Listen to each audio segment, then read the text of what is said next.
everybody, I'm Nicole Alvarez. I'm the Customer Success Manager with Tatango. Hi everyone, I'm Mike Snooze. I'm the Director of Nonprofit Customer Experience at Tatango, and we're talking about Giving Tuesday, which is coming up shortly. We were talking a little bit earlier that it's messaging for the moment, and Giving Tuesday is a moment, and so text messaging is one of those channels that you're going to make sure you're reaching people at the right time during a critical moment. Absolutely. So November and December are key peak giving times.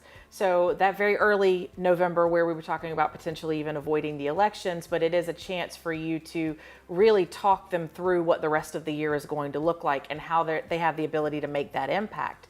So if you're really working on the story part of it, planning that out, having a perspective of these are the ways that I want to talk to them, going through the mission and the vision, explaining, reintroducing people to what your organization is all about, but telling that story through many moments. So taking the moment of giving, but giving thanks. I'm going to give time to share my mission. I'm going to give thanks for those who are supporting the organization. I'm also going to give a lot of perspective.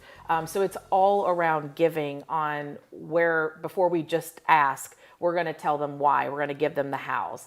But then we're going to go for the ask. And so from a Giving Tuesday perspective, it is giving thanks on Thanksgiving Day. It is the day before Giving Tuesday.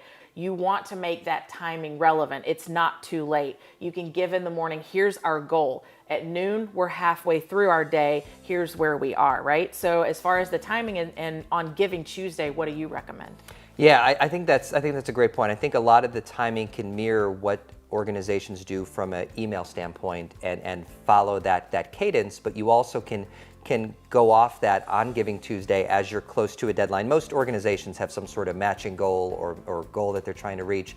As you're getting closer to that, a lot of those emails are either ready to go or pre-scheduled, but this gives you an opportunity with text messaging to send a one-off update, messaging in the moment that gives a timely update. Maybe there's something relevant that happens that day or just with a specific donor or something else, and text messages are so easy to get out the door and create and send. So I think that's an important piece for how it's different.